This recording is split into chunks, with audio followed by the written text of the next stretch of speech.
इस वीडियो में मैं आपको हर वो बात बताने जा रहा हूं जो रामानंद सागर के बेटे प्रेम सागर ने आदि पुरुष के बारे में कही है। एक तरफ तो हम लोग हैं जिन्होंने रामानंद सागर की बनाई हुई रामायण को देखा था। हमें इसी वजह से आदि पुरुष को देखकर डायलॉग सुनकर गुस्सा आने लगा।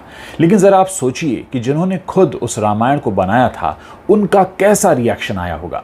मेरे सामने उनका एक इंटरव्यू पूरा खुला हुआ है और मैं आपको एक एक बात उस इंटरव्यू से निकालकर बताने जा रहा हूं जो प्रेम सागर ने, जो कि रामानंद सागर के बेटे हैं, उन्होंने आदि पुरुष के बारे में कही है। देखिए, प्रेम सागर कहते हैं, उन्हीं के शब्दों में अगर मैं आपको बताऊं, मैंने आदि पुरुष नहीं देखी है लेकिन इसके टीजर और ट्रेलर को जरूर देखा है। मैं इतना ही कहूंगा कि फिल्म रिलीज के बाद इसके डायलॉग्स के बारे में सुना।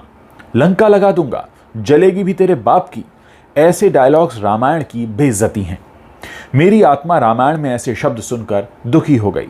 अगर उन्होंने मॉडर्न रामायण बनाई है तो इतनी हद से ज्यादा क्रिएटिव लिबर्टी लेना बिल्कुल ठीक नहीं है। मेरे पिताजी यानी रामानंद सागर ने जब रामायण शो बनाया था तो उन्होंने भी काफी क्रिएटिव लिबर्टी ली थी, लेकिन वो कभी अपने दायरे से बाहर नहीं गए। उन्होंने वाल्मीकि रामायण से लेकर 14 अन्य रामायणें भी पढ़ी और हर डिटेलिंग के बारे में अच्छे से सोच विचार कर ही वो आगे बढ़े। भाषा पर तो उनका सबसे ज्यादा जोर था कि कहीं कोई गलती ना हो जाए। इसके लिए उन्होंने धर्मवीर भारती जी को बुलाया था। कई स्कॉलर्स के साथ मीटिंग की। वे बहुत तैयारी और जिम्मेदारी से हर एपिसोड शूट किया करते थे क्योंकि वो रामायण की गरिमा और इसके महत्व से अच्छी तरह से वाकिफ थे। इतना फूंक फूंक कर कदम रखने के बावजूद वो विवादों से बच नहीं पाए थे। जी हां, रामानंद सागर भी रामायण बनाने के बाद विवादों से नहीं बच पाए थे। सीरियल के कई सीक्वेंस ऐसे थे जिन पर आपत्ति हुई थी, उन पर कोर्ट केस हुए थे और एक केस ऐसा था जो पूरे 10 साल तक चला था। इसी वजह से रामायण जैसे हिंदू ग्रंथों का मजाक उड़ाना सही नहीं है। फिल्म में क्रिएटिव लिबर्टी लिए जाने से दिक्कत नहीं है, लेकिन ये इतनी भी ज्यादा ना हो कि आप रामायण जैसे महाग्रंथ का अपमान ही कर दें। लोग धर्म से खिलवाड़ बिल्कुल भी पसंद नहीं करते। आपको एक किस्सा सुनाता हूं, ये प्रेम सागर जी ने सुनाया है कि जब रामायण का प्रसारण हो रहा था तो एक एपिसोड में राम और भरत के बीच फिल्माया गया एक दुखी सीक्वेंस देखकर एक दर्शक की इतनी तबीयत खराब हो गई कि वो कोमा में चला गया। कुछ दिनों बाद उसे होश आया तो डॉक्टर भी उसकी हालत देखकर बेहद चिंतित हो गए।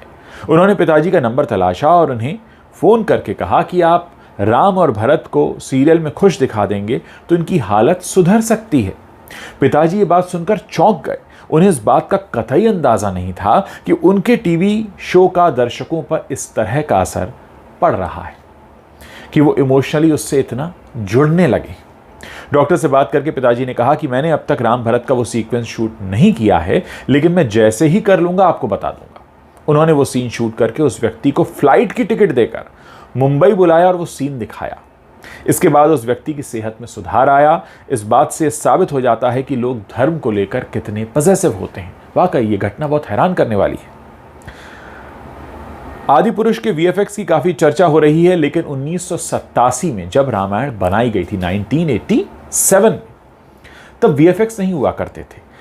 ये कहते हैं कि मैं खुद रामायण के स्पेशल इफेक्ट्स की टीम को हैंडल करता था। तब हम स्पेशल इफेक्ट्स यूज करते थे जिसके लिए स्पेशल इफेक्ट जनरेटर यानी सोनी SEG 2000 का इस्तेमाल किया जाता था। हम क्रोमा इफेक्ट्स जैसे ग्रीन स्क्रीन और ब्लू स्क्रीन की मदद से इफेक्ट्स बनाया करते थे। इसके अलावा ग्लास मैपिंग और मिनिएचर्स भी बनाते थे, जैसे दशरथ का महल मिनिएचर की मदद से बना था।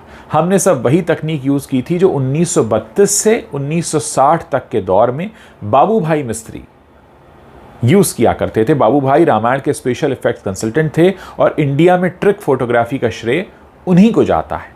आदि पुरुष तो 600 करोड़ में बनी है, तो 36 साल पहले रामायण टीवी शो का बजट क्या था?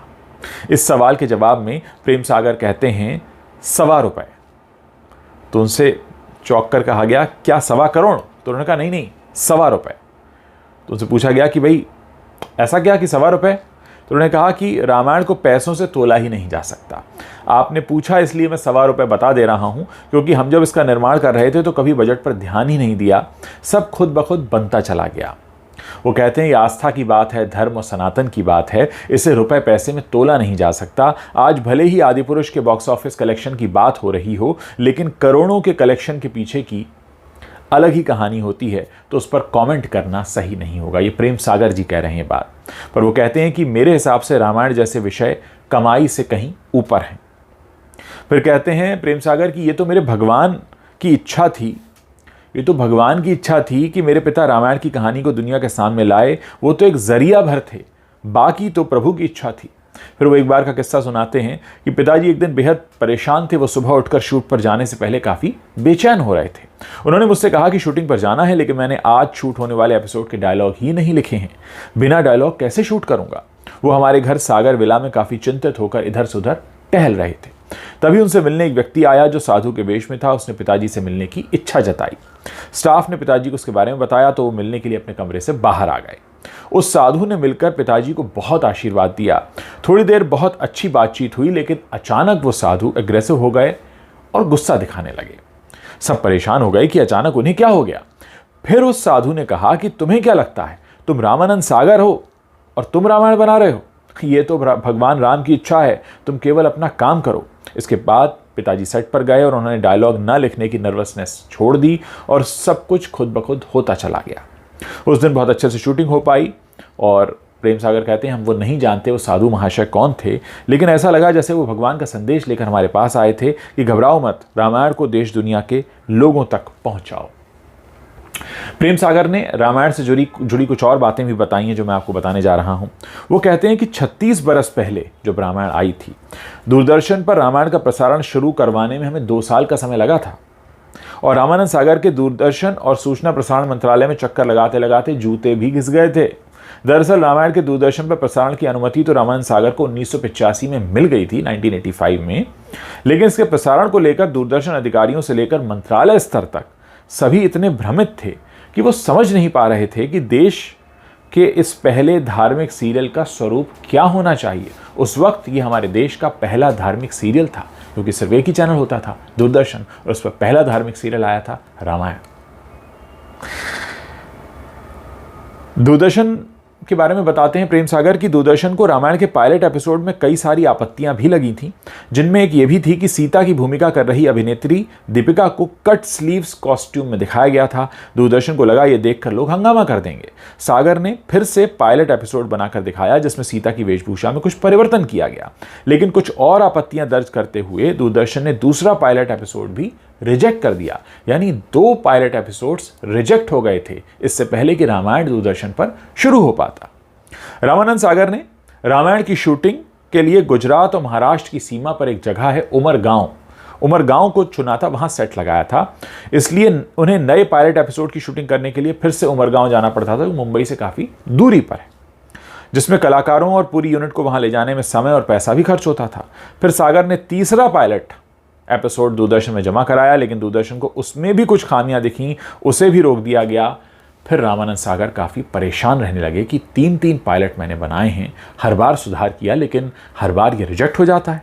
आखिरकार रामायण का प्रसारण 25 जनवरी 1987 25 जनवरी 1987 से शुरू हो पाया। हर सुबह 9:30 बजे जब आना शुरू हुआ और उसके बाद तो कहते हैं कि रेस्ट इज द हिस्ट्री, कि उसके बाद जो हुआ वो हम सबको याद है, हम सब ने अपने बचपन को देखा है कि किस तरह से उस वक्त सड़कों पर कर्फ्यू लग जाया करता था। आप जानते ही अरुण गोविल इसमें राम बने थे, दीपिका चिखलिया सीता बनी थी, दारा सिंह इसमें हनुमान जी का रोल कर रहे थे, सुनील लहरी लक्ष्मण बने थे। तो ये कहानी है रामायण के शुरू होने की जो प्रेम सागर ने अभी बताई है आदि पुरुष के वक्त जब चर्चा हो रही है। सोचिए कहाँ 3 पायलट का रिजेक्ट होना और फिर बनना, और कहाँ ये 600 करोड़ की सस्ती भाषा वाली आदि पुरुष जो कहते हैं हम रामायण से प्रेरित हैं, कभी कहते हैं बेस्ड हैं। दोस्तों ऐसा मास्टरपीस बनाने में बहुत लंबा वक्त जाता है और हमें समझना चाहिए इस बात को कि अगर कोई इतनी शिद्दत से कोई काम कर रहा है, इतनी लगन से कोई काम कर रहा है, वो तभी जाकर सक्सेसफुल होता है। वरना आज के बॉलीवुड में तो लोग 6 महीने में पृथ्वीराज बना देते हैं, जिसमें अक्षय कुमार खुद पृथ्वीराज के मूड में ही नहीं जा पाए, कैरेक्टर में ही नहीं जा पाए। खैर, आप लोग इसके बारे में क्या सोचते हैं, इस वीडियो के नीचे कमेंट करके ज़रूर बताइएगा।